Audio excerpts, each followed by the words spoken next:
The Dice Tower is made possible by listeners like you. Thank you for your support. And by Cool Stuff Inc. Cool Stuff, in stock at coolstuffinc.com. The Dice Tower, episode 611. E is for Eggcellent. Or Eric.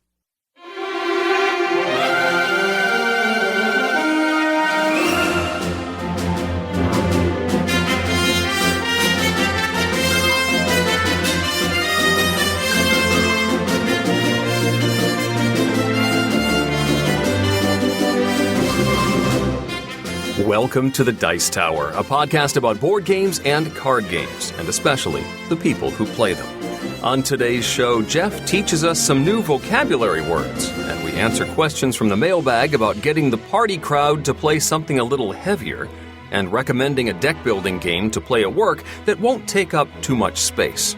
Plus, everything is excellent with our top 10 games that start with the letter E. I'm Eric Summerer, and here's your host, the Eric Estrada to my Emilio Estevez, Tom Vassell. Why? This doesn't make any sense. No, not really. I just picked a couple of celebrities with E names. Why would I be the Eric and you're the Emilio? It doesn't make any sense. Well, because you're the sort of the larger-than-life personality, smiley guy, and I'm sort of the plucky hockey coach who... this doesn't work as a metaphor. I just really wanted E names. You're the plucky hockey coach. What about the young gun? What if I want to be E.E. Cummings? You know, that would have worked. That would have worked, but I liked Eric Estrada better. Actually, I'm going to be the guy from the old '60s Batman who used the word egg. He'd be like extraordinary. I forget what his character name was. I have no idea what you're talking about, but I'm sure it's a real thing and not made up at all. You're Googling it now, aren't you? Egghead was a villain created for the 1960s Batman television series. He was portrayed by Vincent Price. What? I know. You should know this. Because you're like a Vincent Price fan. Well, I mean, I appreciate it. He would use a wide assortment of egg-shaped weapons such as laughing gas eggs and tear gas eggs. And I just remember that he walked around and was like, he would just be like, Eggcellent. And he would say egg. And I was like, even as a kid, I thought, that's so dumb. That's a little over the top. Hey, I feel like I'm a guest on this show currently. I need to get back. I am back. Yay. Yay. It has been just a whirlwind of trips and stuff. And even now, I'm literally recording this as I'm about to get on a plane to go to Korea and China. Yeah, in like 7 hours, you leave for China. Yeah, that's how that works. But hey, that's is it 7 hours? No, maybe 9 hours. Oh my. Okay. Well, anyhow, that's not the point. Actually, I'm going to Korea first, then China. But I'm going with my wife, and I'm looking forward to it. It's our 20th anniversary, but also going to a convention called ConCon. So if you're in China, I will see you at ConCon in Beijing. Awesome. Then I come back, I try to get over jet lag, and a week later, Dice Tower Con. Oh, my goodness. Yes, it's coming. Woohoo. I see that we have reached 3,000 people on the website. It's going to be big. It's going to be grandiose. It's going to be fun. Everyone's getting excited. I am working on getting a bunch of hot games there so that we can play them. It's going to be we have events that we have put just weeks and weeks of prep into. All right. Well, okay. That's not true. Not that many weeks. The game show we've worked hard on. You'll see. So anyway, Dice Tower Con is coming up, and we'll get to see lots of you there, and I will say the same thing I always do. If you see me there, say hi, especially there. People are like, wow, you were busy. Yeah, I know, but you can still say hi. Pitch Card Championship of the World. Me versus Bonica, where one of us is getting a pie in the face. So that's coming up, and that's pretty much all the future events. I mean, we got Gen Con, and you can go online and sign up for our Gen Con live show. Oh, yeah. Yeah, I'm excited. I mean, we're trying not to think here. I know sometimes people say all you guys do is talk about, different conventions, and it does sound like a little bit like that over the summer. But we are going to be talking about different games and things like that on our show too. But these conventions are exciting. It just makes this time of year a very, very, very busy time. But we still have time to play games. I've got a lot of games played. And by the way, there's 424 tickets left for the Dice Tower live show at Gen Con. Okay. So still time to grab one. Yeah, there's I guess almost 800 have sold. So it's going to be exciting, and there will be something there. I actually know some of the stuff going on there, but I can't say anything yet. Lots of secrets. Even Eric doesn't know. Exactly. He always surprises me with stuff. All right, so that's enough about cons. Let's actually talk about some games played. And I'm going to start out today because I feel like it. Go for it. I'm playing a game that I'm trying to, I was trying to, this past week, I was like, all right, I'm going to, after England, I ate a lot of food, so I'm going to cut back on food. And then I played Cupcake Empire. And I was tempted to go buy cupcakes, but I did not, but I wanted to. Cupcake Empire is designed by Al Leduc, and it's published by Ludonova. I think someone's bringing it to America. I'm not quite sure, but this game is about having a cupcake empire, as may be surprising. In this game, you have a bunch of colorful dice, purple, yellow, orange, green, and pink, and some gray dice. And these dice will be in different columns. On your turn, you pick a column and take the action of that column if the number of dice in that column reach the action.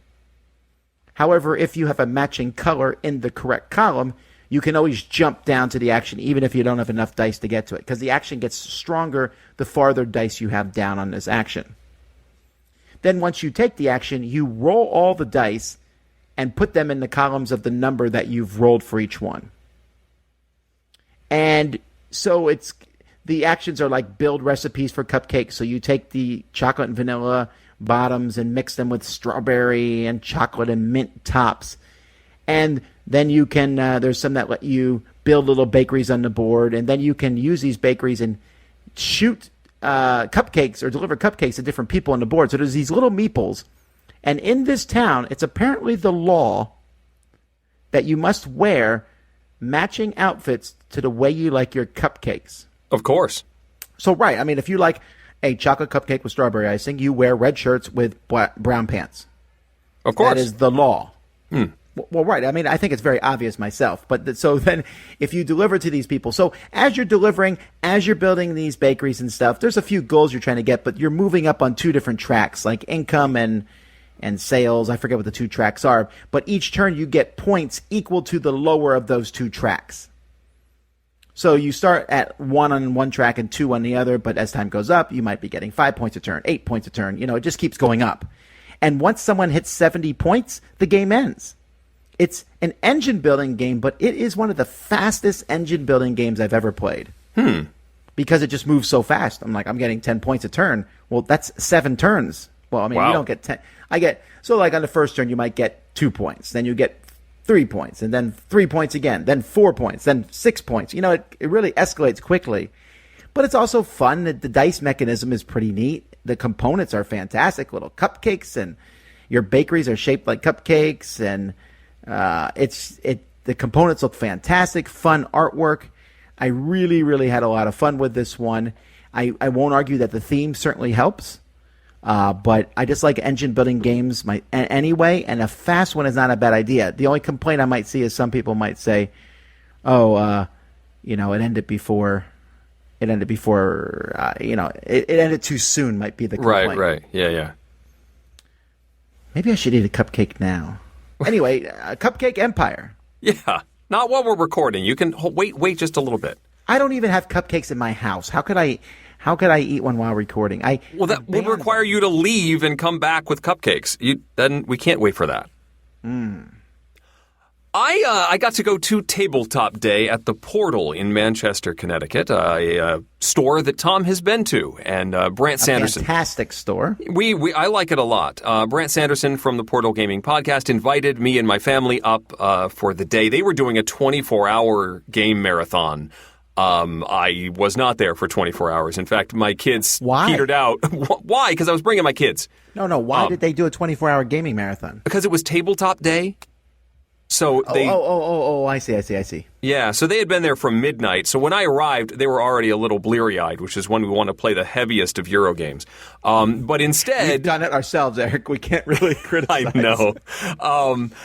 Instead, we pulled out one of the new family weight games from Haba. So Haba has they're known for their kids' games in the yellow boxes, but they have this line of like next level games for older kids and families that Adventureland is part of. This one is called Honga, Honga. Honga is the name of a saber-toothed tiger in this village, and there's this adorable wooden Honga that's got this look like, I'm going to come hang out by you, The board for Hunga has a whole bunch of action spaces that surround the board, and some of them are about collecting resources, and some are getting action cards, and some have like an area majority section of the board where you're placing mammoths in a corner, and if you have more mammoths than other players, you get a bonus.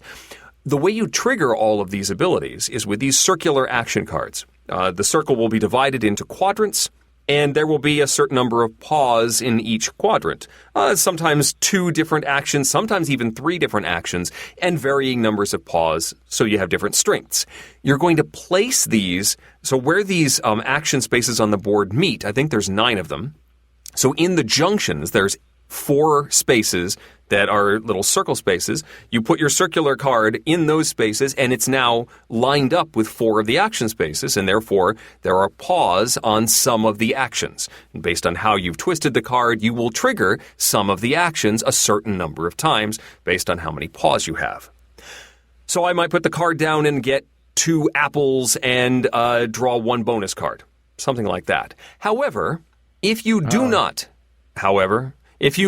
allocate any actions to the center space, which is where Honga lives, you didn't give any attention, you didn't pet Honga, Honga will come and sit in front of you. And if no one takes Honga from you, by the time it gets back to you, you're going to have to feed Honga. And he's going to take resources, 1 resource from you, in a particular order. I think he wants fish first, or maybe meat first, then fish. There's a whole order of the different resources, but you got to feed him something. And he's not going to go away until someone else doesn't pet Honga and takes him away from you, basically. There's some action cards that can get rid of him. And there's like a space where you're moving guys up a track, and when somebody reaches the top, you score points based on how far you are, and that all resets. For a Haba game, this is the first of this level of game I have played. There's a lot of moving pieces here. Everything is up to the Haba production standard. The components are nice. That Honga token is nice and chunky. I enjoyed this one, and I think the kids did too. There's a lot to think about and a lot of plates to keep spinning in the air. And I enjoy the resource management, sort of the engine, and trying to risk. Do I not pet Honga and risk that somebody isn't going to take him so that I can do more powerful actions on the things I want to do as opposed to throwing an action away for Honga? I liked it. It's an interesting game. I think it works well for this target that they're going for, and the kids enjoyed it too. Honga from Haba. I have not played this one yet, but it looks good. It was neat. All right, it's time to delve into the Return of the Jedi of the Century series. Okay. Well, I didn't get the metaphor for a second, but yes, okay, yes. Episode 6. It's no, it's oh, that's true. It's episode 6. Oh, never mind. Well, it was the 3rd in that trilogy. This is the search for Spock. It's called Century: A New World. This is the 3rd after Century Spice Road and Century Eastern Wonders, designed by Emerson Matsuuchi and published by Plan B Games. So when Century Spice Road came out a few years ago, it blew my mind. It was such a simple, fast, easy game, and I was very excited about it. And then Plan B said, first of a trilogy. I believe in the back of the box it says, to be continued. To be continued, yeah. And not only that, they said that the game would be compatible. You'd be able to mix games. And they weren't lying. When the second one came out, you could play it by itself, or you could mix it and the first game. Mm-hmm. So Century Eastern Wonders, Century: A New World can be played by itself, can be played with just the first game, can be played with just the second, or you can play all 3. Right, so this game comes with 4 rule sets, plus the 2 rule sets from the second one, and the first one makes 7 different ways to play the game. I know. So here's the thing. This sounds kind of like rinse, lather, repeat, same thing. Well, yes and no. In this game, if you played Century Spice Road, you'll know that you'll play cards to change yellow cubes into red cubes, into green cubes, into brown cubes. You then spend those cubes to complete trade routes and get points. That does not make the game sound appetizing at all. But it's so fast and so cleverly done, it just plays really quickly. I love it. In this one, it's a worker placement game. So you place little workers on spots that give you these different cubes. And then you use those cubes to go out on points. But when you spend your cubes in this game to get the different tiles that are worth points, or cards that are worth points, they also kind of increase your engine. They might make certain spots cheaper for you to go to because you can spend fewer workers to go there. Or when you go to a spot, you'll get extra cubes at that spot. Or you get to get a discovery tile that's on the board, which gives you some small bonus, and then that opens up another spot that people can place workers on. And so all of this makes it just as good as the first one. I like the second one a lot, but I thought that the second one was not quite as good as the first one. This one is just as good as the first one, and all the combos work. They all feel different. In fact, this one combines better with the second game than the first game combined with the second game. And my favorite of the games so far is the third one combined with the first one. That's my favorite combo. Okay. So for those keeping track, my favorite is 3+1. Then 3 and 1 are tied, playing them by themselves. Then 3 and 2 is a good combo. Then 2 and 1, then 2, then then all 3 combined, then 2. Okay, I'm not going to remember that. Repeat that. No. Okay, well the thing to remember though is I like this about as much as the first game. Okay. And the Great. combo of the two is fantastic. So the thing about Century is when you look at it, it doesn't inspire amazement. It doesn't look absolutely fantastic, but it plays so well. And if you thought, the second one was a slight step down, I don't know that. How do you feel about the second one? I just bought the second one. I have not played it yet. It's still in shrink. You're always a year behind. I know, but not quite because it released at Origins, and so I got it in the house at least before the new one came out. That's okay, fine. When you get the Dice Tower gun, I'm going to make you play the third one. Okay. All right, so you're going to play the third one and see what you think about it. So anyway, that is Century Eastern Wonders. Fantastic. So one of my buddies... Century New World. Century Eastern Wonders is second one. Right, that's the one I have. One of my buddies in my game group has been bringing Concordia Venus for the past several weeks, and every time it becomes his turn to pick a game, he always has an odd number of people, which doesn't work because Concordia Venus is a partnership version of Concordia. Not. Well, it uses, that's one of the ways to play it. Sure, you can still play it normally. You can play it normally, but the whole point of Venus is to play it as the partnership game, and he wanted to play the partnership game. Got it. Anyway, Venus allows you to play the game of Concordia, which is a Matt Gertz, I think it's probably his most well-regarded game at this point. Yeah, I think so. That uses these action selection cards that you then draft more of them, which are not only more opportunities to do those actions, but it's also your scoring cards, and you're spreading out on the board and claiming different cities and getting resources and all this stuff. It's a lovely game. In Concordia Venus, if you're playing the partnership game, you can, of course, play this without doing that. You have a partner. You can play with either 4 or 6 players. And whenever you take an action, you play one of your cards, your partner gets to do that action as well. So I play the move guys around and possibly place houses on the board action. And I do that, and then my partner gets to do that as well, whether or not he had that card in his hand to do it. And then it gets around to my partner. Now he plays a card, and I get to do that action as well. You are not allowed to discuss, you can't table talk well, I really think you should do this right now. You're not allowed to do that. And in fact, the different partners have slightly different starting hands. You've got the basic deck of cards, and then they tell the first partner in each team to remove one particular card, and the second partner to remove a different particular card. So you start out with different abilities to trigger the different actions. That's an interesting thing to juggle. You score in many ways jointly. There's certain things that only score if both of you are in a territory, or for every time that you well, for one thing, you're not getting into each other's way as much. You can sort of plan around each other. It's a tricky way to play this one, and Concordia is not a simple game to grasp to begin with. So it's an interesting twist and sort of a mind bender, but one that I really appreciated. I like Concordia to begin with, but it is one I don't own because my game group has it, so I can play it there all the time. I would consider getting the Concordia Venus complete set because they sell this as both an expansion for the base game and as its own set of the game, which is kind of cool.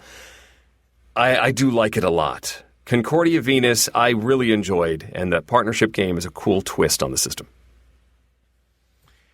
Yeah, I like it, and the team game's fine. My biggest problem with the team game is it's just really easy for an alpha gamer to play by themselves. Is it? What I mean is they can tell their opponent what to do. You can say you can't tell them to do that, and they'll find a way around it. Well, I guess, but that's sort of against the spirit of the whole thing. No joke. There's one card that lets you, I play this card and I get to look at your hand and suggest a card to play. That's the only time you can. And then it's even more blatant. Do this. But they can still say no. I liked it okay, but I'm okay playing Concordia by myself. It's fine, and they do a good job. It works that you don't. I didn't feel the downtime was that strong. So it works. I don't know. I'll play the team method of Concordia, but I think I'm just as happy playing it by itself. Yeah. Oh, I forgot to mention that your scores are added at the end. That's ultimately what determines victory, is you add both of your scores for your partnership. So if one player goes off on their own and just destroys everything, and the other partner is way behind, the other pairing may shoot ahead if they've been closer together. And there's some really cool combos you can do. Like, hey, I'm going to flip over this spot and, get some resources. And now you can flip them all back over and get all the money. Get all the money. Yep. And, money is shared, too. That's kind of a cool twist. So if I'm a couple bucks short on something, I can just say, hey, give me $2. And they can't say no. I'll take that. Again, alpha gamer can abuse that, but I guess. All right. Well, one of my favorite things to do is to travel. All right. That's a lie. Well, here's the thing. I love traveling, just not quite the transportation part of it. So Tour Operator is the next game I'm talking about. This is from Nestor Teravuzis from Keep Exploring Games. And this is a game in which you're managing a travel agency. So people will show up at your travel agency from this deck of cards. And they're sitting there going, I have different wants and needs. Take me somewhere amazing. In the middle of the table, there's a bunch of cities that you want to take these people to. Each player has an airplane and a hotel. So you draft the characters that you get in front of you so you can kind of pick what you want. Then each turn, you're going to roll a series of 5 dice that will give you various resources, or maybe it's 6 dice, that give you resources and sometimes employees that you can put in your planes and your hotel and so on, or your travel agency itself. And you will then, you have to take what you roll, but you can lose a die to turn another die to any side you want. So if you really need a certain resource, you can do so. You then take up to 3 people and put them in your plane. Now, your seats in your plane start clean, but every time you fly somewhere, you take the clean token off these seats, and the seats are dirty. So you'll lose victory points if you put people in seats that are dirty. Oh, sure. Yeah. Sure, that makes sense. And one of the resources you can get is clean seats. And there's also some people who will only fly in business class. So if you put them in another seat, again, you'll lose some victory points. You then fly them to a destination on the board. So you have these little airplane tokens, and you fly them on the board using fuel tokens. That's another resource. And then when you get to a spot, each spot offers different things. Like it might offer mountains, it might offer alcohol or nightlife. I don't know what the symbol's a cocktail thing, so whatever it is. And if your characters have that symbol on them, you'll get the number of points there. So you get a pile of points for delivering them to the right spot. Okay. Then they go to your hotel. You need open rooms in your hotel. You have the nice room, and some people will only stay in the nice room. Again, if that room's not open, you can stick them in another room, but they won't be happy. There's a bunk bed room so if you have two characters with bunk beds, you can stack them in the same room. If the rooms are dirty, again, you need to have clean tokens on rooms. They won't even stay in your hotel. They won't even come, and you'll lose like 3 victory points. Yeah. So that's not exciting for them. And when they get to your hotel, you then put a marker on them because they'll stay a certain number of weeks. So most of them stay 1 week, but some of them stay 2 or 3 weeks, and they hog that room. Meanwhile, the people you did not put on your airplane are going to get annoyed, but you could give them discount coupons, which is another resource to keep them happy. Because if they get too annoyed, they leave your travel agency, and you get no points. So this game is a balance of constantly making everybody happy. Okay. I feel like I'm playing at my house with my children. It's actually fairly enjoyable. The theme is pretty strong. The one disadvantage, there's 2 disadvantages to the game, or one's not a disadvantage, but it's a thing. Every time you visit a city on this map, you turn the city face down, and you can no longer go to that city. The map, let's say you're playing a 3-player game, I think you put out 20 cities. There's 6 turns, so 18 cities get visited. If you can't visit a city on any particular turn, you'll get 0 points that turn for delivering passengers. You will lose if that happens, I think. So the game gets tighter and tighter. Also, you start with some resources, but as the game goes by, you need fuel, and you need clean airplane seats, and you need clean hotel seats, and it gets tough, right? Yeah. To do that. You might get employees, and employees are a big deal in this game. I got an employee on my plane who gave me 1 free fuel every turn. Great. I got an employee in my hotel who gave me 1 free clean room every turn. So that's also useful stuff. There's also like an employee who cleans all your rooms, but they're a one-time use. And the other problem, and this is the bigger problem with the game, is the roll of that dice is pretty powerful. Yes, you can get rid of a die to turn one die to whatever side you need. You're like, I need fuel. I have to turn it. But you're still giving up another resource then. So the luck is a little strong in the dice roll. And then even sometimes the employees that you draw 3 and keep 1. But sometimes I felt like some of the employees were clearly cooler than the rest.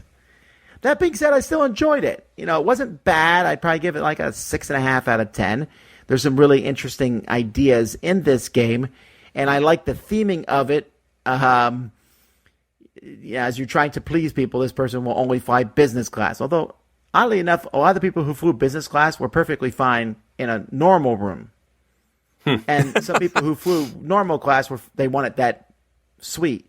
And I guess that's the case, right? I just figure if you want one, you probably want both. Well, they're only going to splurge on one thing, so I guess they would prefer it, but they're not going to pay for it. Well, with all things being equal. Okay, let's say you had a vacation and money wasn't an object. Someone else was paying for it, and they said you're flying to Hawaii, for example. Would you want to stay in some normal hotel there, but fly first class, or would you rather fly normal to the hotel, but the hotel's like on the beach and beautiful hotel? Which of those do you choose? I'd rather have the nice hotel. See, I would rather have the business class. I don't care about the hotel because I'll go find something interesting to do in the city. I guess that's true. I'm going to stay there. Well, but I get the hotel. I get why people would want that. But for me, first class is a dream. It's true. I want to do it once before I die. To take an international first-class flight? See, I've stayed in one of those rooms. Remember Dice Tower West? Yes, that's true. I've stayed in one of those rooms. It's kind of cool, except I wasn't in the room very much. That is also true. Who knows? I just thought that was... Okay, anyway, I'm getting off topic here. I just thought it was interesting. So that's Tour Operator. So we went to the Portal, as I said, for Tabletop Day, and one of the things they were doing at this game store was they were raffling off a bunch of their old demo copies. And my youngest son, the 8-year-old, won one of these. And the game that caught his eye was Bravest Warriors, the cooperative dice game. This is based on a Cartoon Network program, I believe. It's from Cryptozoic. The designer is Matt Hyra. I've never seen Bravest Warriors. It looks like a pretty simple animation adventure show. The game is listed as 15 plus, believe it or not. And I think that has to be subject matter of the basic of the IP, I think. But looking through the cards and materials, I don't find anything that would be a problem for my 8-year-old. And he certainly understood what was going on. This is, as I said, a cooperative dice game. And you're supposed to earn a certain number of points by defeating bad guys. What do they call them? Events? No, they call them encounters. There we go. You pull an encounter at the beginning of a round, and it's going to say you need a certain combination of symbols to roll on your dice. There's also some event cards, and based on what version of the game you're playing, you can either draw one event card, or actually there's a strategic element where people have events in their hand and they play them in what order they want. But anyway, you've got 12 dice split up amongst all the players, and they all have symbols of various characters on them. There's a cat bug, and there's some sort of rainbow teddy bear thing and a bird. And you roll all these dice simultaneously, and you have to allocate them to the encounter that you're dealing with.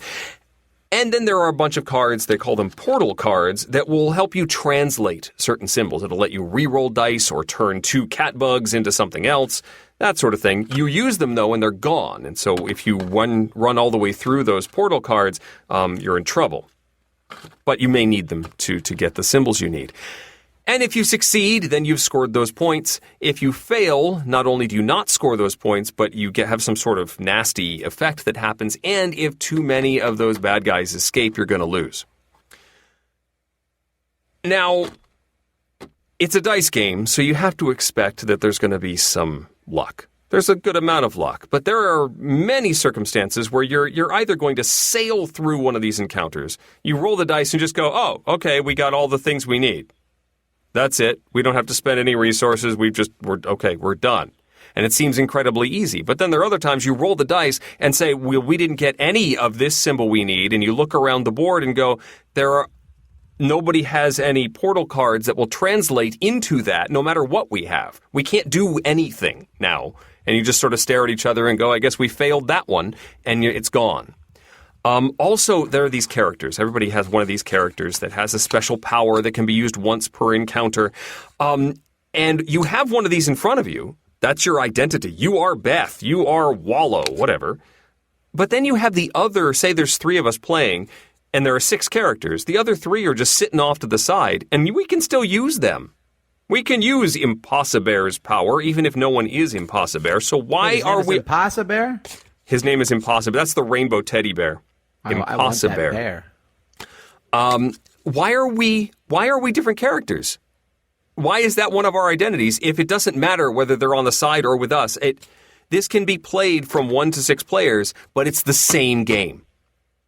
Because you split up the dice as evenly as possible. Everybody rolls. Everybody gets to trigger their different... I guess the only difference with multiple players is that you have more portal cards sitting in front of you. But I think you get more portal cards if you're playing with fewer players.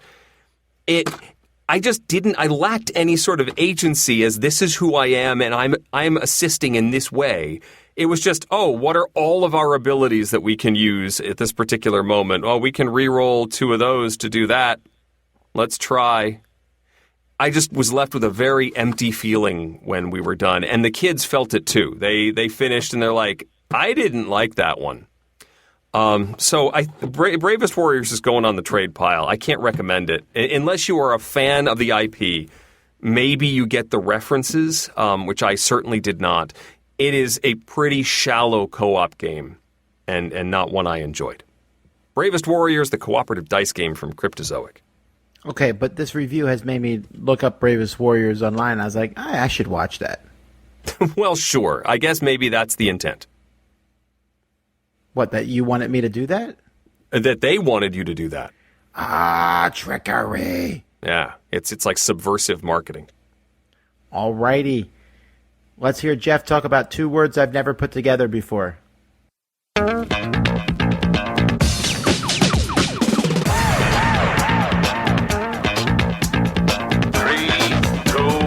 1, go. It's time for Game Tech with Geoff Engelstein, where we find out how games really work. I've been playing Magic the Gathering Arena online, which is a really great implementation of Magic since it handles all the fiddly bits for you, and it doesn't need to become a money sink. So far, I've been able to exert a decent amount of self-control and have not actually spent a nickel. Now, I've got a deck that has 2 key cards that I need for a combo, and because I haven't spent any money, I only have 1 copy of each in my deck of 60 cards. And my games go much better if I have both of those cards in my hand at the start of the game. So, what are the chances that I'll draw them both in my starting hand of 7 cards? Now, you can do this calculation by hand, treeing out all of the possibilities, but it is really tedious.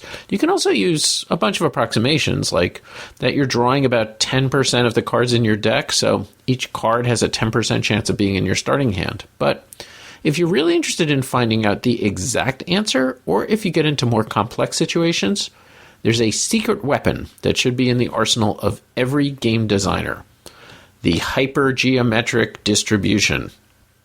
I love the hypergeometric distribution. First, it's got a really cool name. It literally sounds like a supervillain doomsday weapon. Second, it gives you a formula that's a lot easier to calculate than treeing out the possible draws. And most importantly, perhaps, it's built into Excel. It is super easy to use Excel to determine these types of probabilities.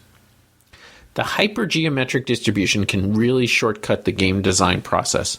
Let's say your players are drawing 5 cards out of a deck of 60 cards, and there are 10 wild cards in the deck.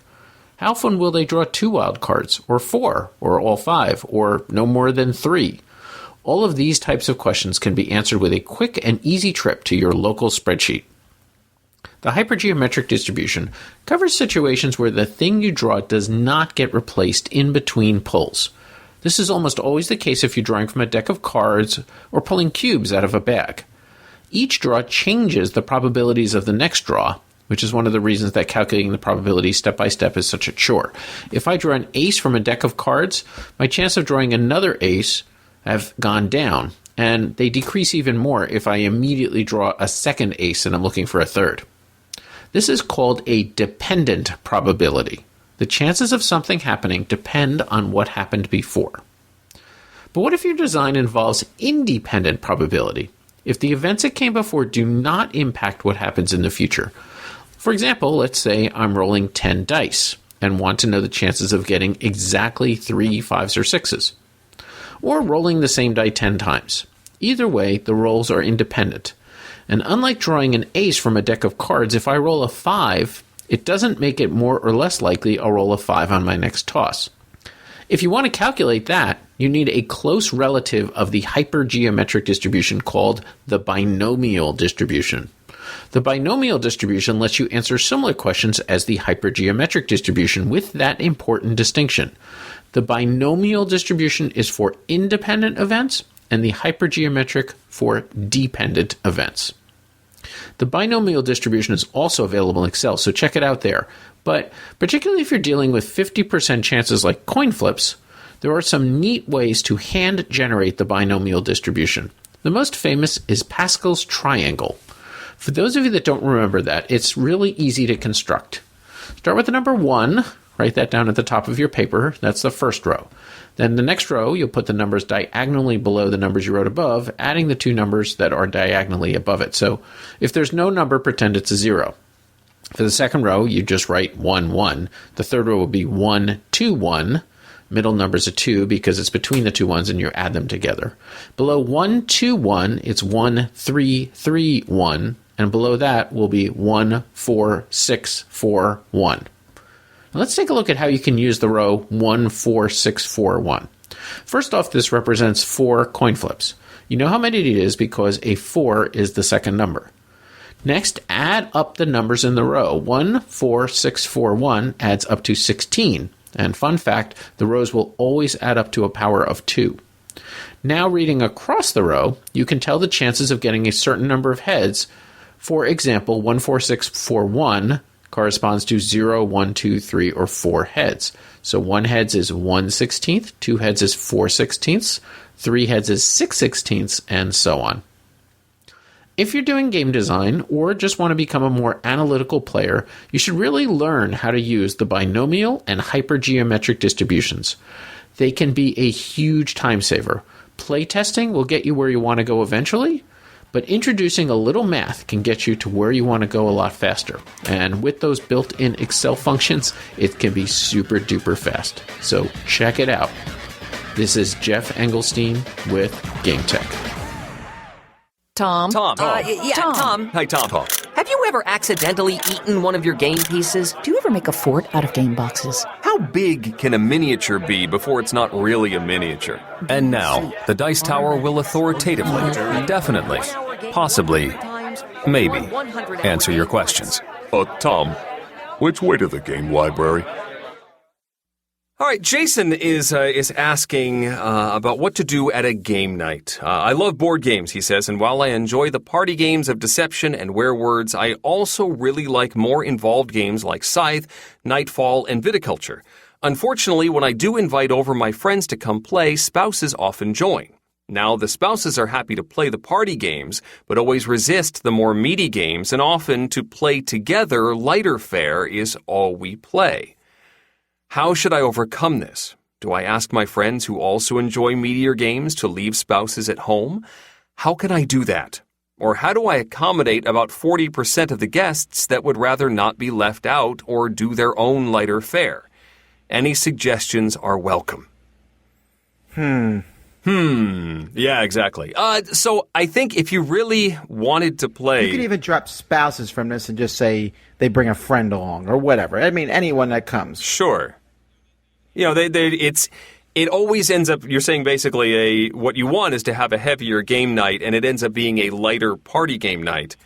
And in order to involve everyone, you have to play the lighter games. I think the only way to be sure to play one of these heavier games is to say, I want to get together and play this. Who's in? And then the people who are buying into the meeting are doing so to play that particular game, that heavier game. And then at least that's telegraphed. It's not like you're saying, hey, let's do a game night, and that means something different to everyone. Instead, you get... We're going to play Viticulture tonight. Who's in? Yeah, this is a tough one. I've definitely been in these situations where I had, some games planned and they brought along and they're like, yeah, James is here. James does not want to play these heavier games. I'm like, well, then why did you bring James? That's kind of the thought in my head. And okay, so then you're like, all right, we'll play lighter games. And then James keeps coming and you're like, well. So the only thing I could think of is to specifically say, sometimes you just got to be straightforward. Say, hey, I'm having a get-together. We're playing this game. I have one open spot. Would you like to come play in that spot? Yeah. And just be really straightforward, And you're not so much as uninviting the other person or other people, if they may be. You're just inviting that single person. But it's a tough one, right? And also, it still leaves the door open. If you were to set up an event like that, it does leave the door open to have the spouses and friends come. But you've also made it very clear that if you're not playing this game, you folks are doing something else. You're hanging out, you're watching a game on TV, you're playing something light amongst yourselves. We are gathering with the intention of playing this heavier game. All righty. Amanda says... She is looking forward to another great year at Dice Tower Con. Me too. I'm curious about the library, though. You've talked about the Dice Tower Library, traveling to West, the cruise, and the retreat, but not to Dice Tower Con Orlando. Why is that? Will the library be there? It has many newer games at my group, and I'm sure others would love to play. What's the plan? Well, actually, my library did not travel to Dice Tower West. Dice Tower West has its own library, and Dice Tower Con has its own library. Right. Dice Tower Con is completely run by other folks, and so when I built my own library, we didn't want to mix the libraries up per se. Now, to help mitigate that, though, I am bringing, I think, 37 hot games in. So we'll set these games up. Nice. They'll be on permanent tables, and you can just go and play these. And hot games is a really good thing for cons because you sit there, you play it, you don't have to clean it up. You have to you reset it, right? And then you leave, and then the next person comes in and plays it, and you can't really hog it. Like, you can't drag the game all over the con, and no one, where's Wingspan? I know where Wingspan is. It's at that table. Right. So, yep. That's what's happening. At least that's what's happening this year. And then the library that I'm putting together will be at the retreat and Dice Tower Cruise. We're still not completely done with the library. There's a few things I need to do. We're probably going to be adding another 100 games to it soon, but just some stuff that needs to be involved with that. That's all. So Glenn has a whole array of questions. We'll go back think and Glenn forth took on to heart these. when you said, okay, sure. When Glenn heard we needed some questions, Glenn took that to heart and ran with it. So what is the process you use to learn a board game? Do you have a set routine? Personally, I tend to read the rulebook, watch any learn-to-play videos of playthroughs of the game, and then have it down as much as I can before I play it with others. Then, after we played the game and the night is over, I'll go back through the rules or videos and send texts out to the players about any rules we missed or got wrong, which happens often. Okay. I agree with the approach. That is a great way to not only just have your own process like that, but also to get different perspectives. You've got your read through of the rule book, and then if you do go find a player aid or a video, then you're getting at least a different presentation of the rules, which can really help sometimes. I personally pretty much go with the rule book. I will sometimes get out pieces and run through a couple of positioning of pieces, but I often don't have the time to do too much more than that. But I do try and get familiar at least with the rules before we pull it out on game night. Sure. I'm a unique case, right? I'm constantly learning new games all the time.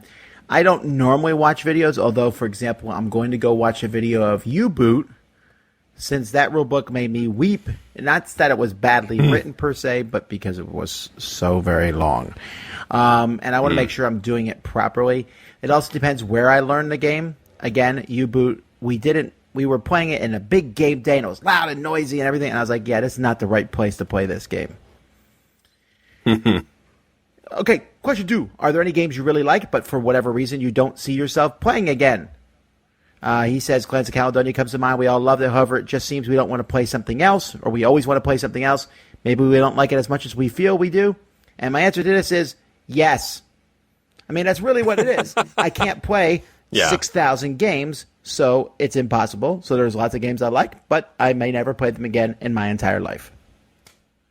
That's very true. That certainly happens. And that's one of those that I can appreciate, but I'm never going to put this in my collection, and so it's probably a one-time, and that's going to be it, unless it crosses my path again. Yeah, that's certainly the case. Do you make a conscious effort with regards to what snacks you have at the game table? It makes me cringe to watch a cheese doodle-coated gaggle of fingers fumble around with dice and cards. It's happened before, and I find I either have to edit the games I'm bringing to the table or ask someone as nice as possible to refrain from eating fried chicken at the game table. The audacity! I'm not... You know, for as much as we talk about Cheetos and stuff like that, have you ever seen someone eating Cheetos while playing a game? I actually haven't. Yeah, I haven't either. I haven't even seen anyone threaten to eat them at a game. Anyway, if it's your game, then say, hey, I don't want people eating this stuff around my game. I mean, you had to be proactive. That's it. For me, I don't care too much, but most of the time people are just eating stuff like pretzels or carrot sticks. Yeah, I mean, it certainly can happen. We order food over the course of the game night, so there's either pizza or Chinese food in the vicinity of the table, but we try and set up side tables or use the very corner of the table where we're playing in the middle so that the food is away from the game space. But, you know, there you do get you're chewing and then you say something and you get specks of things sometimes, and it happens. And I don't know. We've never had the can we please not eat this nearby? But yeah, I want to say we're considerate, but stuff happens, and it's you almost have to get over that hump. As long as it doesn't ruin the ability to play the game, it's not as big a deal as it's made out to be sometimes.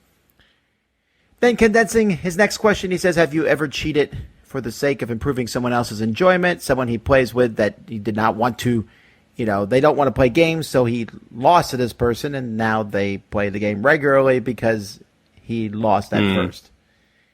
Sure, but cheated? Cheated's a hard word to say. I don't know if I've cheated against kids before to lose.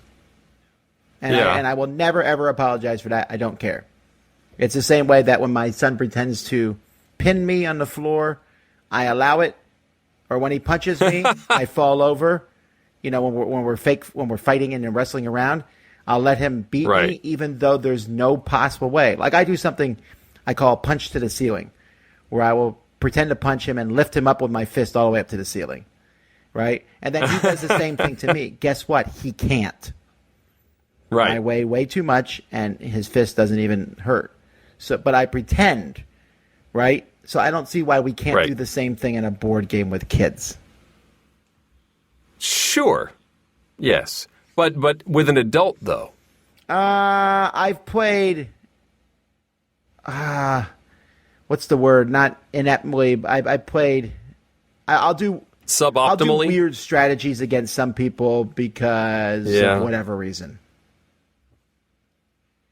Yeah, I guess sometimes I'll, pull back a little bit. If it's a game I know really, really well and everybody else is new at the table, I'll often try a strategy I'm not normally going to do just to see if it works.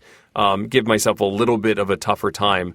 But I don't know if I've really pulled too many punches when it comes right down to it.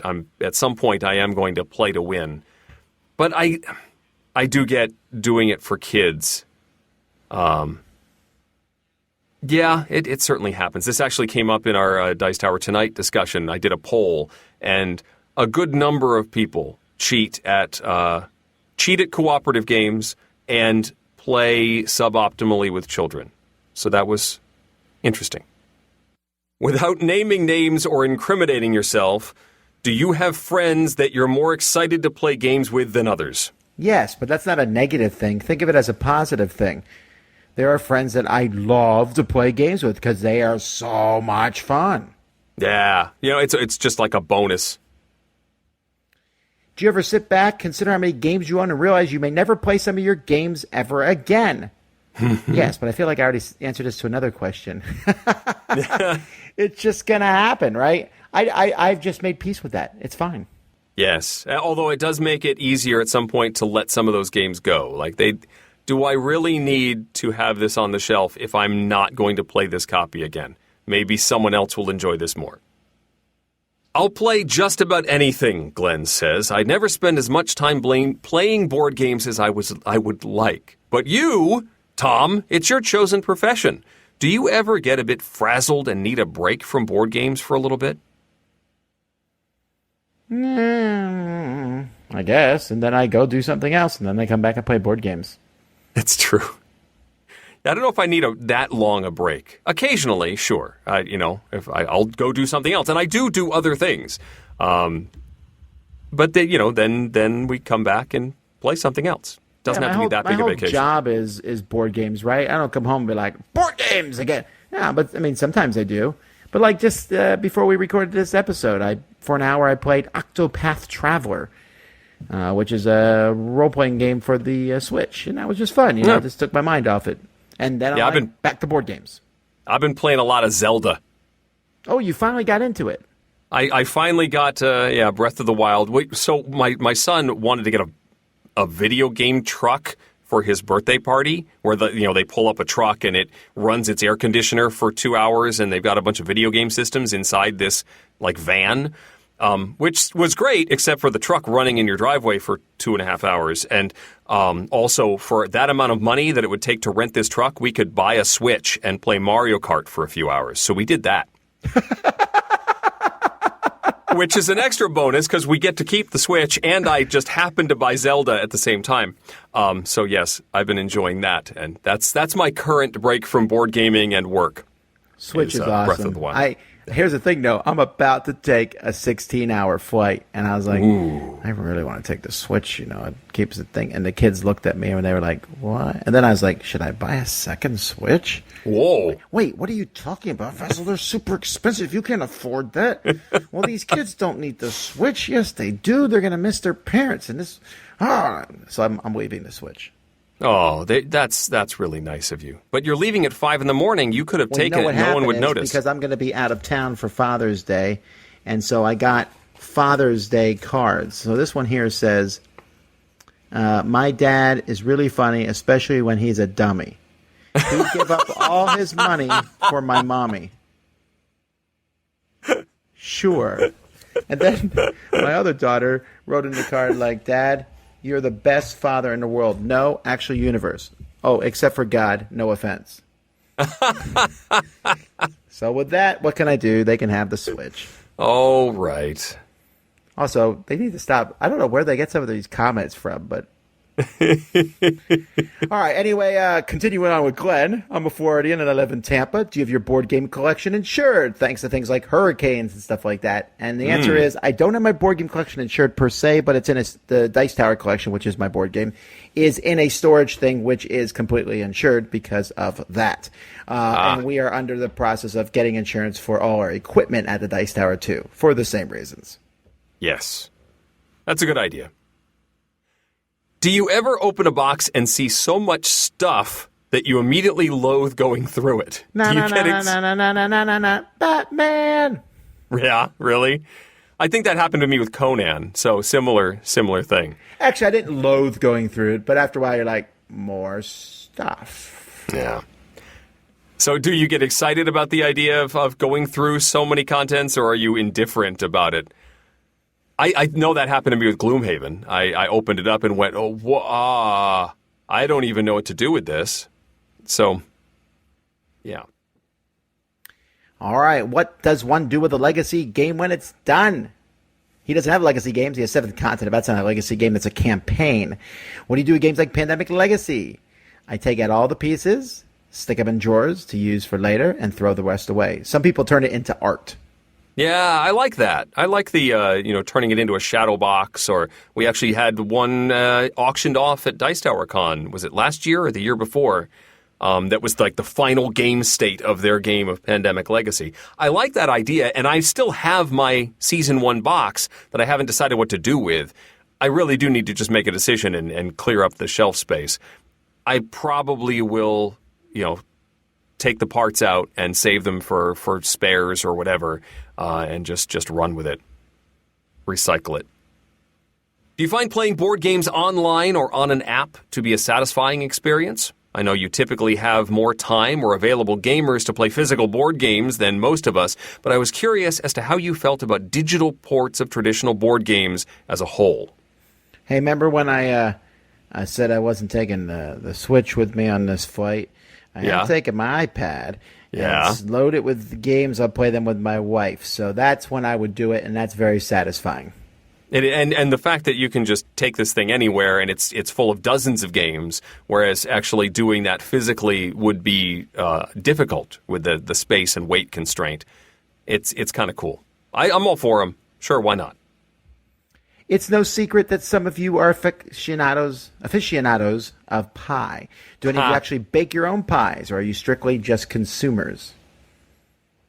Maybe this is for Suzanne also. But for me, I do not bake pies. I do not bake at all. I never have baked, actually. I cook. I like cooking. I just never baked. So, no. Although, the other day, I was sitting eating, and I thought, what if you put key lime stuff between two cookies? Okay. So I texted the key lime lady with this brilliant idea. And she said, well, I just got a cookie person in the bakery. Maybe we'll try this. I said, I'll buy them. Let me know. And then she said, also, we made a new key lime lychee combo. Key lime lychee? So I was I mean, it wasn't that far out of my way from where I was, so I stopped by goodness. and tested it out, and it's amazing. What were we talking about again? So you may not actually bake the pies, but you're the idea guy. I have had her bake, I think, 6 different random flavors now. I keep trying flavors. So far, the cherry key lime is unbelievably amazing. But the caramel key lime, which was my idea also, was surprisingly good. And all the naysayers who said that's not a good combo were wrong. Okay. And then pomegranate, I'm telling you, I'm full of ideas. I just keep giving them to her. But this time it's cookies. And we're getting way off topic. Back to games. A little bit, yeah. Okay, yes. Do you usually have music or a TV on in the background when playing games, or is it silent except for the players' voices? I think at this point we're pretty silent at my game group. We used to play some music, but now that my game group leader has a child and has to go to bed at a certain time, we keep it a little more quiet in the house. And so, yeah, the music isn't really part of the process as much as it used to be. We used to just throw on the Beatles or something. I do a lot of. I mean, at home, I sometimes put music on if I'm thinking about it. If I'm playing at the game store, they play music there. Actually, sometimes I'll be like, I hate this music, and then they change it, which is cool. But sometimes they're playing video game music, which is okay. I know that video game music seems to work a whole lot better when you're playing the video game. Perhaps. There are some songs like The Legend of Zelda and stuff that are classic. But Right. there's a lot of music I'm like, that's probably better when you're just playing the game. I did one game day up at a college in Connecticut, and they had a playlist of 8-bit versions of pop songs. Yeah, no. That was fun. I liked that. Did you really? Yeah. Yeah, well, I kept being like, what is this? Oh, yeah, that's Wake Me Up Before You Go. Neat. No. Yeah, I had a great time. No, it's horrible. I'm listening to it right now. It's horrible. No. Okay, anyway. Colin, we're off Glenn. Thanks, Glenn. You feel like a whole show. Colin says, I just started a lunchtime gaming group at work. They are not really gamers, so he doesn't want to take up a lot of space and can't store a lot of games in his office, so he's thinking of introducing deck builders as they're smaller, or I can store and transport them. What deck building games would you recommend to teach the deck building mechanism to a group of non-gamers? So other than Dominion, or are we just running with Dominion? See, that's what I was thinking, too. Dominion is so good.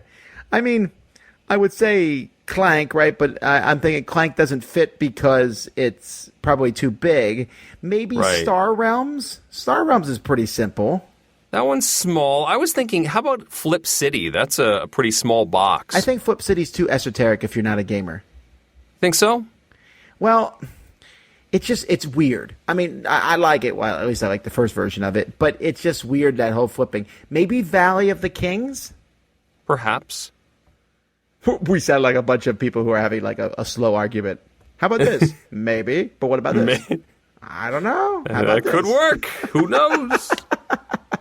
Could be. But Dominion is still my first choice. I mean, it's just that good. Yeah, and I mean, you could do is just get a smaller set of Kingdom cards. Maybe only 15 or 20 different cards, and bring that to work, and then swap them out periodically so that you have a rotating, array of cards to play with.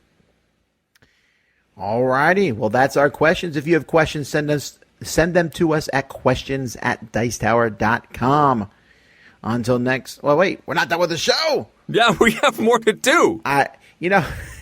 Sorry. What I meant Trying was, to get rid of me is what you're doing. No, I'm doing my video thing. So, okay, let's go to the top 10. The top 10, here we go. That's what I meant. Eggcellent. It's a Dice Tower Top 10! The Dice Tower's Top 10 list is sponsored by Cool Stuff Inc. Cool Stuff Inc. Cool stuff In stock at CoolStuffInc.com. Ah! You startled me. Did you say ah for a thing that starts with E? That's A, so learn your alphabet. Ah! It's ooh. Back of the throat. Ah! Ah! All right, folks, we're going through the alphabet, doing them one letter at a time. So when we're done, you'll have 260 different games we've talked about. So there's no way we can do the same ones over and over again.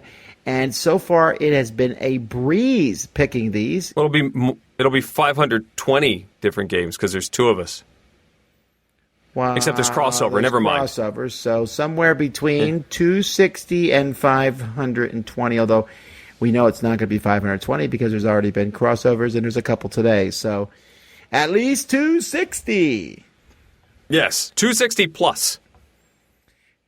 Glad we did that in math. Let's get going here. So E is the first letter that I guess would be somewhat troublesome, right? It's still, I didn't think it was hard per se. No, but it could get a little tricky. And there are a lot of escape games in the E category. I had to limit myself a little bit. Well, I was going to wait till I got to mine to say the same thing, but sure. Sure.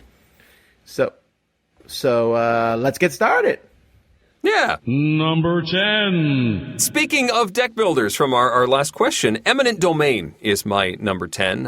This is one of the earlier ones where every action that you do, so you play a card from your hand and trigger some sort of action, and the more cards you have in your hand, the stronger that action's going to be, but it also has you drafting another card of that type to make your deck better at doing that particular thing. It's a neat system with spaceships. Eminent Domain, my number 10. Yeah, I like that one a lot.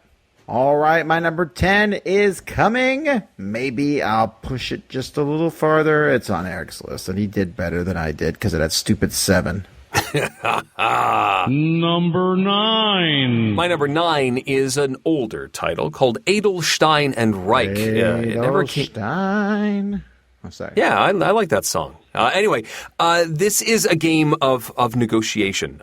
There will be multiple options on a card that gets flipped up in a round, and you say, I want option A, and the person next to you goes, I want option B, and then somebody says, I also want option B. And you have to sort of come to an agreement as to who is actually going to get it, how you're going to split it. What if you can't come to an agreement? Then bad things can happen. Nobody may get it. Like if it's money, you can split it, but some things you can't split. This system is very similar to Basari, which is another older title. It's very similar also to Lowenherz, a game that I've talked about a lot. But it is a difficult game to do well at. You have to play your opponents just as much as you're playing the situation. Edelstein and Reich, my number 9. I don't think I played this one. Have I played this one? See, now you have me double guessing myself. Was there like early 2000s, I want to say. Was there an English title for this ever? I don't, other than Basari, which was available in English. Oh, I don't think. Okay, it's Basari. Yeah, it's simple. Basari has a board, Edelstein and Reich does not, but yes. Well, then, yes, I play. Oh, okay. I like Basari. That's like an underrated game. There you go. All right, anyway, back to number 9 for me, Expansity. This is the newest game on my list, or one of the newest games on my list. Just came out last year. Fantastic game about building cities. Now, it's light, but you know what? It's okay to have light games once in a while. And you're placing these office buildings and residential buildings, trying to get points by placing them, but at the same time accomplishing various goals that are going to show up. It's very visual, very 3D. I like it a lot. Expansity. Number 8. My number 8 is an Alan Moon classic called Elfenland. This is a game about route building. You got this fantasy map, and you are trying to visit all of the locations on the board, but in order to do so, you have to use different types of transportation and cards that match that transportation to move around as efficiently as you possibly can. It's a race to see who can hit all the spaces first. A neat one, and one that's sort of been forgotten as years have gone by, but it's worth playing. Elfenland, my number 8. Yeah, Elfenland's kind of died for me a little bit down. It's a little clunky in spots, and I almost feel like the take that tile should be removed from the game. My number 8. I don't know what to do with this. Oh, do it. Talk about the game. Fine. Empires of the Void 2. Now, this is interesting because Ryan Lockett from Red Raven Games made Empires of the Void. Empires of the Void 2nd Edition is, while somewhat similar to the first one, it is a true 2nd Edition. It's very different, and it is vastly better. I like the first one a lot, but the second one, you are traveling around this galaxy, meeting different alien races, trying to communicate with them. There's a really cool action selection system. The components are out of this world. It is an absolutely fantastic game and one of the best space games out there. Empires of the Void, and I like to emphasize the 2. Number 7. I haven't played Empires of the Void 2, so Empires of the Void is my number 7, the original, which Tom said he liked. I did. I love. I like the way you interact with the different. Let me be a little bit snooty. Well, I used to play Empires of the Void. Back yes. before I knew the truth.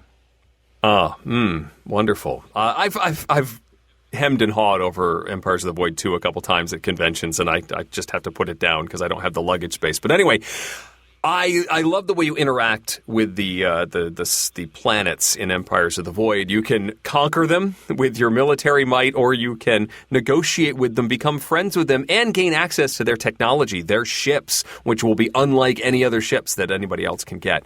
It's a neat game, and one that I enjoyed. That was sort of put Ryan Lockett on the map. This was, I think, if not his first title, one of his first for Red Raven. I want to say maybe it was his first big one. I think 8 Minute Empire might have been first. I'm not sure about the timeline on that one.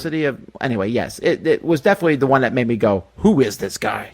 Yeah. But anyway, my number 7 is the original Empires of the Void. My number 7 is higher on Eric's list, so can you get back here, Eric, and help me? Number 6. Sure, I'll be there in a minute, but not right now. My number 6 is Escape, which was Tom's number 10. Oh, such a great game.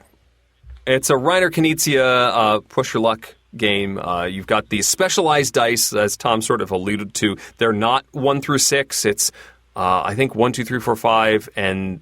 No, 1, 2, I don't know. Well, some of them have X faces and higher numbers. One of them has a 6, one of them has a 7 on it, and each die also has an X. And you're combining them into combinations to make 2-digit numbers and trying to have the better combination than your opponents, but the higher you place your dice on a particular ladder, the more vulnerable they are to being knocked off. And if you don't have dice on the board when it comes back to you, you don't move forward. And if you do, you move forward a few spaces and you're racing to the end of the board. Yeah, definitely a neat one. And one, I think, when I talked about this a while ago, that we should see a reprint of. This should come back in some way. I feel like they made some sort of new version of it, and I was just looking it up while you were blathering. And Blathering? I'm trying to look for synonyms for talking. That means the same thing pretty much. Anyhow. It's not the same thing. Anyhow, I can't find it, but I feel like in my head it happened at some point. But, yeah, this game is so fun. To me, this game almost kills Can't Stop. It's in that same category. Oh. They're different. I don't know if it does They're that. different, but it's very interactive, right? Because you can try to mess over the other person. It's also neat to roll a 76. Just feels good. Actually, if you play with the variant, double X's is the best. But yes, it is. I love the double X's. My number 6 is Ethnos. So this somewhat not exciting looking game from Come On is just, it's really neat. You have these different races of, centaurs and giants, and they're going to be different every game, which ones are out there. You have this big deck, and then you are basically pulling these cards in front of you in groups and playing groups of cards onto your hand, and then playing groups of characters to put different tokens on the board in an area control game. But each of these offers a different power, which I think is really neat. So having sets of these different fantasy creatures will give points, and having area control gives points, and it's tight, it's fun, it really plays well. I like it a lot. Ethnos. I actually owned and let this one go, and I read through the rules, and it just didn't grab me in any way, which is a shame because everyone seems to enjoy it. It is. Number 5. Number 5 for me is Egizia, a worker placement game that uses a river mechanism where you can place anywhere on the river going downstream, but then you can only place downstream of that previous worker. So you can jump ahead of the other players, but they get to gobble up the stuff that you passed over. There's a new edition of Egizia coming from Stronghold Games. I think they just had a Kickstarter that will adjust the way that the river works and sort of do a little bit of twist. You can play the original version and whatever the new rules tweaks are. So I'm looking forward to seeing what they do with the system. But right now, my number 5 is Egizia. Yeah, it's really interesting. I have not played this one yet. It's been bugging me. It's one of those games people are like, you haven't played it yet? But it's coming out. Again, it's being kickstarted right now. So I'll just look forward to the... I don't know how different it is, right? Like how different the new version will be from the original, but whatever. Well, I think it's one of those where the original version is in the box, and so you can always play that version or the new revised rules. We should actually see how many games do that. And by the way, the new one's called Egizia Shifting Sands. We should see how many games do that and how many times you went back to the original game. Merchants of Venus? You said it, I didn't. Or pick the new game, which happens sometimes too, right? Sometimes you're like, why would you even why they even bother including the old game? It's true. There are enough games out there that do that it might be worth discussing. My number 5 is probably the best space epic 4X game that starts with an E. When I say probably, it's true. Because Empires of the Void 2 is a good follow-up, but Exodus Proxima Centauri. Now, I got a bit of a cheat here because I like Exodus Proxima Centauri a lot. It's really great. I've had a chance to play the upcoming 3rd edition of it, and it's amazing. It's so much better. It's more streamlined, faster. Well, not that much faster, but still more streamlined. I like it. But I like the idea of the aliens and fighting each other, and now you fight huge monsters in the middle. Oh, it's so much fun. Exodus Proxima Centauri. My number 5, and clearly the best 4X space game that starts with an E. You want to say that again? I'll say it later.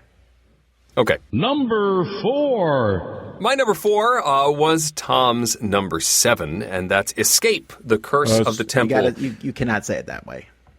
Escape. Right. Escape. This is the game that packs just about as much stress as you can possibly fit into 10 minutes. Dice rolling, cooperative, you're trying to roll combinations of dice to move around an ever-expanding map, trying to find the exit, but also save your friends who get jammed if you roll too many black masks on your dice. They have to get unlocked, and then periodically the door will slam and you have to rush back to the entrance, and otherwise you lose some of your dice, and nobody wants that. It's a tricky game, and with all of the expansions, it can get rather unwieldy. You really need to be familiar enough with the game that you're not going, wait, what does this type of room do now? And you can't stop to explain it. You just have to go with it. Well, the way I do that is I just show people what's going to be in this particular one.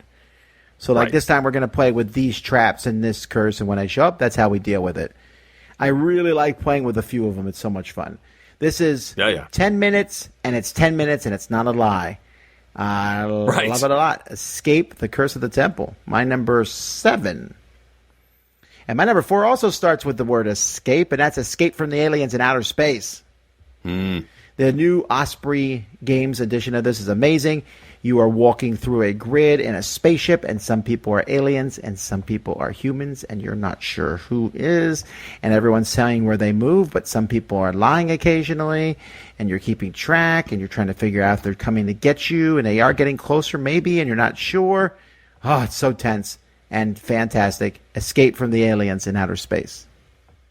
I totally agree. I think this just missed my list, probably number 11 or so. This style of game isn't one that I typically gravitate toward, which is probably why it didn't quite make it. But the production, the Osprey edition, is really, really good, and that tension is quite strong as you're basically playing hide and seek, deadly hide and seek on a spaceship. Number 3. My number 3 is going to show up on Tom's list very soon, and I'm sure I can get out of this somehow. My number 3 is Eldritch Horror. Now, the new Arkham Horror 3rd edition has come out, and whatever, Eldritch Horror is better. It's more grandiose. It's more, I don't know. Now, this one I think might drop for me as time goes by, even though I love this globe-trotting Indiana Jones mixed with horror. it's getting more difficult to get 3-hour games to the table that sometimes are more than 3 hours, but we say they're 3 hours. And also having all the expansions is fantastic, but sometimes you don't want to pull out the box with 800 expansions in it. Still, though, you want Arkham Horror across the world? That's Eldritch Horror, my number 3. Okay. Number 2. My number 2 is Entdecker, the game of exploration. You're sailing off from different ends of the board and finding islands and making them as big as you can, but still trying to maintain control of them by placing your buildings on there, and have to pay to explore the tiles you're going to explore. There's a little bit of push or luck or risk-taking aspect to this, because you might run into storms, you might have pirates steal your gold, or you may get some sort of windfall.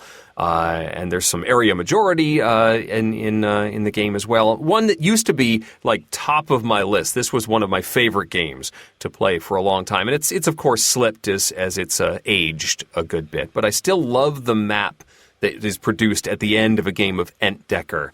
My number 2. Yeah, I don't know. I don't think Entdecker has aged well. But speaking of older games, my number 2 is El Grande. Now, I debated for a long time about putting this on the list. Right. Shouldn't this be under G? Well, I thought that, right? And I actually took it. I don't know if you came and put your list after me. It wasn't on my list initially. But the guys in the studio talked me into doing it because we were talking about it. And we came to the conclusion that with the and we don't include those in titles. But while L means the, there's literally, as far as I can tell, no other game that people talk about that starts with L. And if I didn't put El Grande on the list, then people wouldn't be looking for it in G, right? Like, if you're looking for El Grande, you'll never go to G. I guess. It's tricky, Eric, and I had to make a call. Anyway, El Grande is a great area control game, the father of area control games. It's amazing. It looks like garbage, but it's super fun, even though it's like 20 years old now. I love it. It's like 24 years old or something. Anyway, it's it's the father of area control games, and he is in charge. So that's El Grande. Won't it be funny if I put El Grande on the G list? Well, see, did you have this debate in your head too? However Board Game Geek alphabetizes their stuff, El Grande did not show up on my short list. So it's possible that BGG had it under G to begin with. Yeah, well, I have my own lists off Board Game Geek that I look at, so... Sure. No, I do. I have my top 100s I make every year, and then I actually count out to my top 500. So there you go. That would be a good idea. And finally, number 1. My number 1, I would consider to be the best of the space games that start with E. That is Eclipse. Although, to be fair, I have not played Exodus Proxima Centauri. I love the different races in Eclipse. I love the way they interact with each other and start with different stuff and sort of push towards certain strategies. I love the upgrading of the ships. I've talked about Eclipse a bunch. I still love it. Eclipse, my number 1. Oh, yeah. What was I supposed to say now? Like, Exodus Proxima Centauri is my favorite. Eclipse is fine, folks. I like it. I just don't like it as much. However, I will have to wait when we see the new version of it coming out, whenever it does come out. Yes, a second dawn for the galaxy. My number 1 is Exit the game, but then I was like, why would I put Exit when I could just put Escape Room the game, and then Escape the, what's the other one called too? There's a lot of rooms with that are Escape Room games that start with the letter E. The only one that doesn't is the Unlock series. It's Unlock, yeah. But there's so many games that start with the word escape anyway. There's Escape Zombie City, Escape from Atlantis, blah, blah, blah, Escape the Dark Castle, so on. But even but just in escape rooms, there's the Exit games. There's Escape Room the game. There's Escape the Room. Yep. And Escape Tales. That's 4 different ones, so I just combined them all. I love escape room games. They're the best. Sure. They're wonderful. Yeah. I love them. Exit was my number 3, and I sort of lumped in the other escape room games there as well. I found the same thing, that a lot of my favorites all started with escape. It's a terrific genre, but again, I didn't want to overwhelm the list. Exit is, however, fantastic. I'm very excited to play the new 2-parter Exit game. No, I haven't played that one yet, but I'm gonna. what's it called? Like Dead Man's Treasure or something like that. It's like a 2-part adventure that seem to be related. I don't know exactly how they're related yet, but I'm excited. It comes in a larger box. And it has fire warnings on it. Yeah, alrighty. Well, let's take a look now at the People's Choice. So, number 10, Eminent Domain. Wait, that's Eric's spot. Woo, they're with you. Ha! Number 9, Evolution Climate. Evolution was slightly lower down the list. Okay. Number 8, Everdell, which I have not played yet, so that's why it's on my list. Number 7, Elder Sign, the Dice Arkham horror game. Number 6, Exit. Although specifically people picked the Abandoned Cabin, and I wonder if that's just the first one that shows up in the Board Game Geek search. I'm actually going to do that now. It does start with A. I bet people just picked the first one. Secret but I'm Lab surprised that first. Oh, weird. I'm surprised it didn't. That vote wasn't split amongst all the other exit results. Well, I didn't see any more on, but also the Abandoned Cabin has the most votes on Board Game Geek, 5,973. This next one has 3,796. And it's the highest ranked one at rank 183. Okay. So this is crazy how many of these there are. Okay, anyway. Number 5, Ex Libris. The library building game. Yeah, with some great... I love the titles on all those books. Man, I was just about to say the same thing. Like, it's one of these days I'm going to do, like, cool things in games that just amaze me. And the writing of all those books' names is one of the things where I'm like, you did a good job, man. Number 4, Ethnos. Number 3, Eldritch Horror. Number 2, Escape, Curse of the Temple. And number 1, which was actually my number 11, Elysium, which is really surprising. This game was unfortunately out and gone really quickly, but a really neat game about adding people to your tableau in front of you, and then you send them to Elysium to get points. It's a really neat concept, and I recommend it. Yeah. You've not played it, have you? No, I have. But it was only once. I played it at Origins a few years ago and enjoyed it, but it wasn't enough for me to seek out my own copy, and I'm still a little fuzzy on the mechanisms. I did enjoy it for sure. I'm just surprised that it's number 1, that it got as many votes as it did to be all the way up there. I don't know what happened either. Maybe some people really, really liked it. Who knows? Yeah. Remember, folks, you can go vote on these lists. As you're listening to this, you can go vote on the next list. You're like, I'm tired of the People's Choice not being represented. Well, then that's what you got to do. Go vote. Anyway, that's it.